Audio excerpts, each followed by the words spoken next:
Evening. The International Departures Hall was a chaotic swarm of souls. Bad weather had grounded dozens of flights. Near Gate 12, a man in his early 40s stood with his young son. He wore a simple jacket, an old backpack slung over his shoulder. Suddenly, two security guards marched toward them. "Move aside. VIP boarding." They pushed the crowd back to clear a path.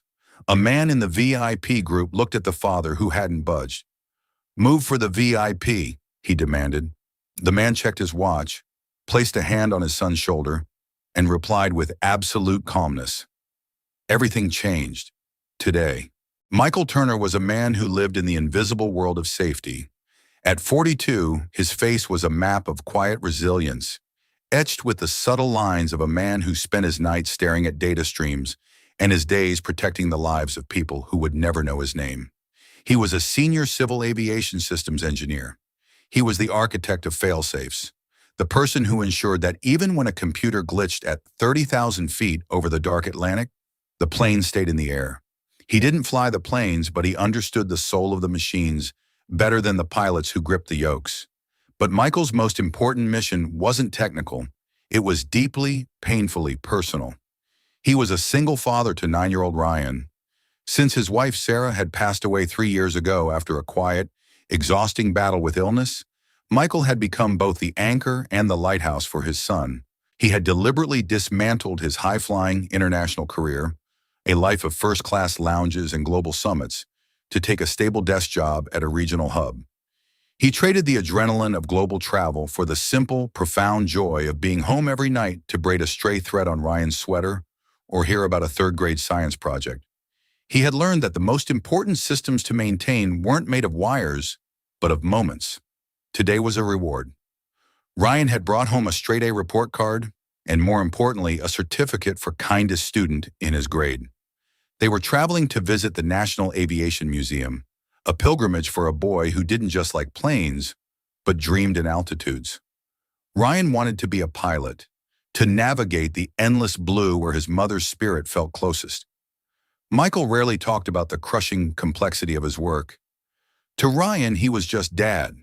Michael would often say, "Dad helps airplanes stay safe, pal, that's all. We make sure the wind stays under the wings." But the airport was currently a pressure cooker of human frustration. A massive storm front, a wall of gray and lightning, had rolled in from the coast, turning the departure schedule into a sea of angry red, delayed notices. The air in the terminal was thick with the scent of recycled oxygen, burnt coffee, and the mounting electric tension of 1,000 stranded travelers. Tempers were fraying like old rope. Michael observed the crowd with a professional eye. He saw the human factor failing. In the corner, a businessman was shouting into his phone about a lost merger. Nearby, a mother was weeping quietly as her toddler screamed in a stroller. The collective patience of the crowd was hanging by a single fraying thread. Ryan sat on their scuffed suitcase, clutching a small plastic F-22 Raptor. He watched the massive jets parked outside the rain-streaked glass, their navigation lights flickering like lonely stars in the deluge. "Dad," he asked, his voice small and thin against the airport noise, "how do pilots stay so calm when the weather gets this bad? Don't they get scared of the thunder?" Michael knelt down on the hard stone floor, ignoring the dampness of the tracked-in rain, so he was exactly at his son's eye level. He spoke with a rhythmic, steady tone, the same voice he used during emergency system audits when every second meant $1 million. "They follow procedures, Ryan. They trust their training. You see, calm isn't the absence of fear. That's a myth. Calm is the mastery of fear. It comes from knowing exactly what to do next. When you have a plan, the storm is just another piece of data to be processed. If you lose your calm, you lose your ability to read the instruments." Ryan nodded, his small jaw setting in a mirror image of his father's. He gripped Michael's hand, feeling the steady, warm strength there. Michael wasn't just teaching his son about aviation. He was teaching him how to survive a world that would often try to push him around. He knew that the world was inherently chaotic, and the only thing Ryan could ever truly control was his own internal response to the noise. As they stood in the long, winding line for Gate 12, the atmosphere suddenly shifted. It wasn't the wind or the rain. It was a presence, A team of black-suited assistants and private security personnel began to push through the crowd from the restricted side of the terminal. They moved like a military unit, clearing a path with a practiced, aggressive efficiency. The vibration of the room grew louder. The VIPs had arrived, a high-profile tech entourage, and they expected the terminal to bend its knee to their schedule. The entourage was a moving fortress of ego and expensive cologne. In the center was Mr. Sterling, a tech billionaire known more for his volatile temper than his innovations. He was surrounded by an executive board that looked like a collection of statues in tailored wool. To them, the delay wasn't a safety precaution. It was a personal insult to their perceived importance. They looked at the flight boards with a contempt that suggested they believed they could buy the weather if the price was right. The airport staff scrambled to accommodate them. An announcement crackled over the speakers, requesting passengers near Gate 12 to make way for a priority boarding procedure. The security guards began physically nudging people back, narrowing the walkway. Most passengers, exhausted and intimidated by the suits, stepped back into the cramped rows of seats. They grumbled under their breath, their eyes full of a weary resentment, but they complied. They were used to being the crowd. Michael and Ryan were at the very front of the general boarding line. They had been standing there for 2 hours, sharing a sandwich and talking about the Wright brothers. When the guards reached them, the lead VIP assistant, a man in a sharp, slate-gray suit who looked like he had never known a moment of doubt, stepped forward. He held a tablet like a shield. "Move for the VIP," the assistant directed, his voice a flat command. He gestured vaguely toward the empty space he wanted Michael to occupy, back among the rows of defeated travelers. Michael didn't move. He didn't flinch. He didn't even shift his weight. He stood his ground with a posture that was relaxed but entirely immovable. He wasn't blocking the way out of spite. He was simply existing in the space he had earned through the honesty of waiting. Michael looked at the assistant's tablet, noting the Priority 1 status flashing on the screen. He knew the software behind that status. He had helped audit its security protocols. The assistant's face flushed a deep, angry red. He wasn't used to a nobody in a simple jacket ignoring his authority. "Sir, did you hear me? We have a priority group. Step aside immediately. You're obstructing the lane. This isn't a suggestion." The people in the line behind Michael began to whisper. A few people looked at their shoes, terrified that Michael's defiance would cause a scene that would delay the flight even further. Others felt a spark of hope, watching the man in the worn jacket refuse to be intimidated. Ryan looked up at his father, his eyes wide. He could feel the cold tension radiating from the men in suits, a sharp contrast to the warmth of his father's hand. "Dad," Ryan whispered, his voice trembling slightly. "Are we in trouble with the guards? They look like the mean guys in the movies." Michael squeezed Ryan's hand, a reassuring, rhythmic pulse. He looked at the assistant and then directly at Mr. Sterling, who was now staring at him with a mixture of confusion and annoyance. Michael didn't raise his voice. He didn't use a hostile tone. He simply asked a question that stopped the entire entourage in their tracks. "Is the boarding order changing for this flight?" Michael asked. The assistant blinked, caught off guard by the technicality. "What?" "No, this is a VIP bypass. It's standard procedure for our tier. It's in the contract." Michael nodded slowly, his expression as neutral as a cockpit gauge. "I understand your tier, but the gate agent just announced that the aircraft is still undergoing a final safety check due to the lightning strike near the hangar.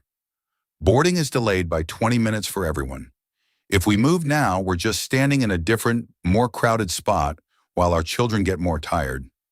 I'm staying in my place in the line, and I suggest you find a seat until the door actually opens.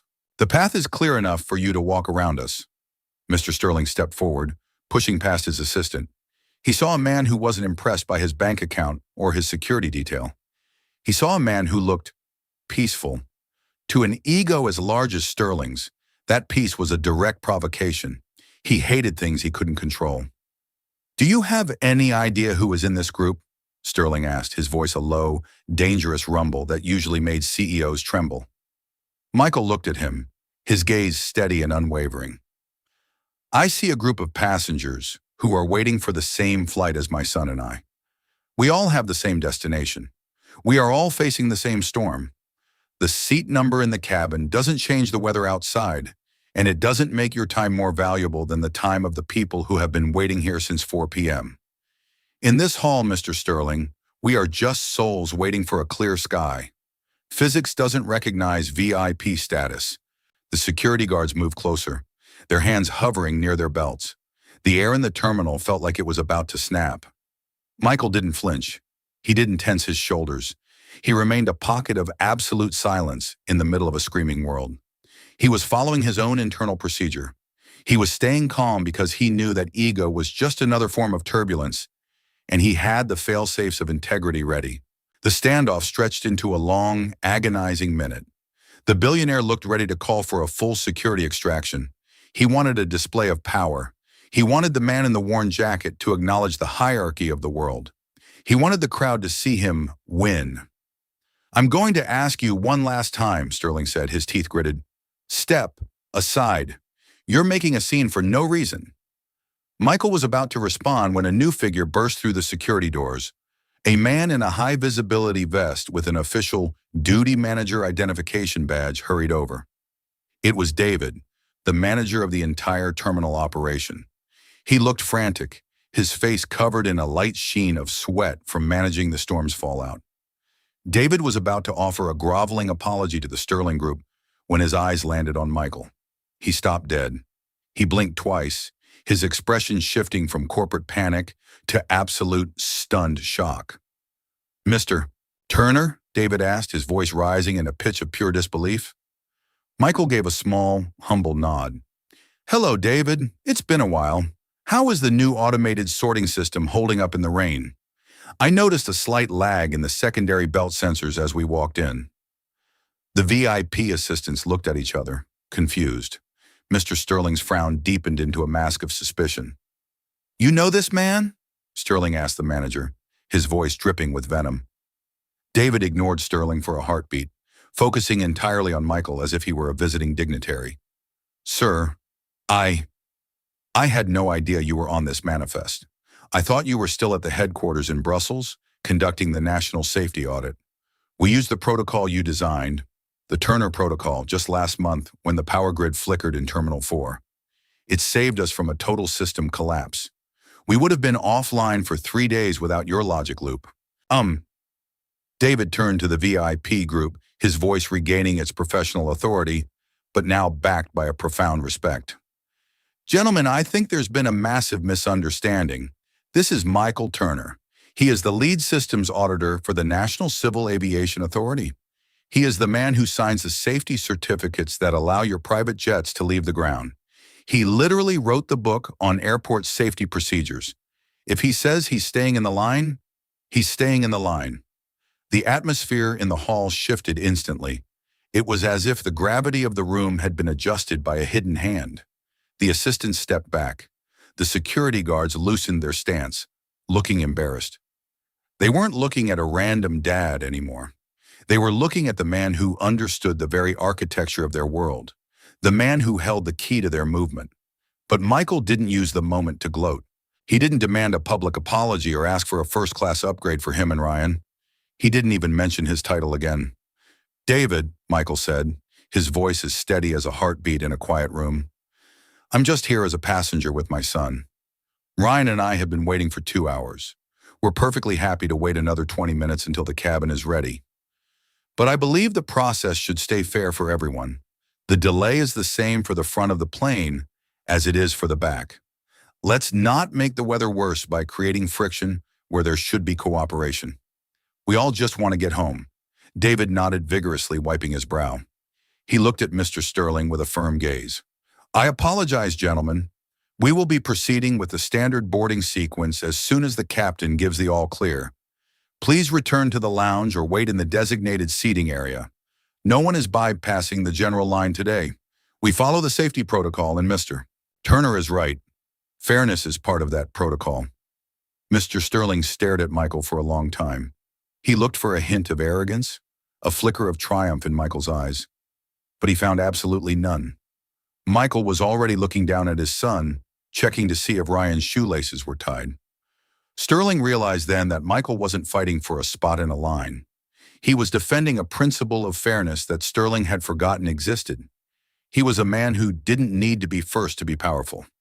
"The process stays fair," David repeated, signaling the gate agents to stand down. The VIP group began to retreat, their fortress of ego finally showing deep, irreparable cracks. The billionaire signaled his team to wait in the seating area like everyone else. As they walked away, the travelers who had been pushed aside began to return to their spots. There was a low, rising murmur of respect rippling through the crowd. Some people even nodded to Michael as they passed. A silent thank you for standing up for the invisible ones. Michael didn't acknowledge the victory. He simply sat back down on the suitcase next to Ryan, pulling out a book about the history of the jet engine. "Why did that man look so surprised, Dad?" Ryan Hoy, his eyes wide with curiosity. Michael smiled, ruffling his son's hair.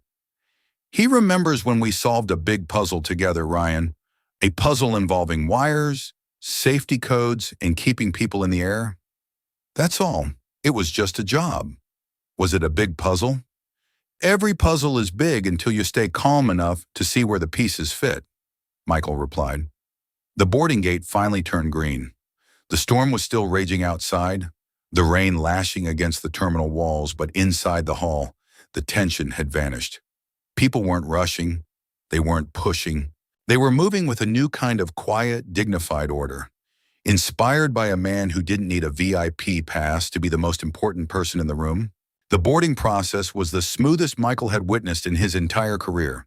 There was no jostling, no shouting, no desperate scramble for overhead bin space. The VIP group waited their turn in silence, boarding only when their specific group was called. As Michael and Ryan reached the gate to scan their tickets, Mr. Sterling was standing nearby, staring out at the runway. When he saw Michael approach, Sterling stepped away from the window. He walked over, his expression no longer aggressive or condescending. He looked like a man who had just received a very expensive lesson for free. "Mr. Turner," Sterling said. He didn't offer a hand. He knew he hadn't earned that level of intimacy yet, but he gave a sharp, respectful nod. "I apologize if we rushed things earlier. Travel days. They have a way of making people forget their manners and their perspective. I forgot that we're all on the same airframe." Michael stopped, holding Ryan's hand firmly. He didn't hold a grudge. He didn't have room for it in his system. "Travel days are stressful for everyone, Mr. Sterling," Michael replied calmly. "But the stress doesn't change the destination. It only changes how we feel when we get there. Have a safe flight. I hope you find the time you're looking for." Sterling watched them walk down the jet bridge. He turned to his lead assistant. "Find out what kind of engineering firm Michael Turner worked for before the CAA, and cancel that complaint I wanted to file about the gate agents. We were the ones in the wrong. He's the real deal. I want to know how a man stays that steady." Inside the plane, Michael and Ryan found their seats in the middle of the economy cabin. It was cramped and there was no extra legroom. But Ryan didn't care. He was too busy pointing out the different parts of the wing he could see from the window, his little plastic Raptor resting on his lap. The flight was notoriously bumpy. The storm hadn't fully passed, and the plane vibrated violently as it climbed through the thick gray clouds. Every time the aircraft jolted or the engines changed pitch, Ryan would look at his father. Michael was reading his book, his expression completely relaxed. He wasn't ignoring the turbulence. He was accepting it as a necessary part of the climb. "Dad?" Ryan asked during a particularly sharp drop that made the cabin gasp. "Are you sure the plan is working? The plane is shaking a lot." "I'm sure, Ryan," Michael said, looking up with a gentle smile. "The wings are designed to flex like a bird's. If they didn't flex, they'd snap. The engines are breathing just fine. I can hear the rhythm of the compressors, and the pilots have a procedure for every cloud. Remember what I told you? Calm helps you think. If you're calm, you can hear the plane telling you it's doing exactly what it was built to do. It's just air, Ryan. Heavy air. Ryan took a deep breath and leaned his head against his father's shoulder. He watched Michael, realizing that respect wasn't about who got on the plane first or who had the most guards. Respect was about the man who stood still when the world was pushing. It was about the person who didn't need to shout to be heard. A flight attendant walked by, pausing to offer Ryan an extra snack and a small plastic pilot wing pin. She had heard about the incident at the gate from David. "You have a very brave dad, young man," she whispered. "He reminded us today why we do this job." Ryan beamed with a pride that lit up his whole face. "He's a safety engineer," Ryan said firmly. "He helps everyone stay safe, even when they're mean to him. He says calm is a superpower." Michael looked at his son and felt a warmth that had nothing to do with the cabin heaters. He hadn't set out to be a hero that day. He had just set out to be a father who followed his own rules. He realized that the lesson of the airport wasn't just for the billionaire or the crowd. It was for Ryan. He had shown his son that you don't have to be in the cockpit to navigate a storm. You just have to be the person who refuses to let the noise change who you are. The plane finally broke through the heavy wall of clouds.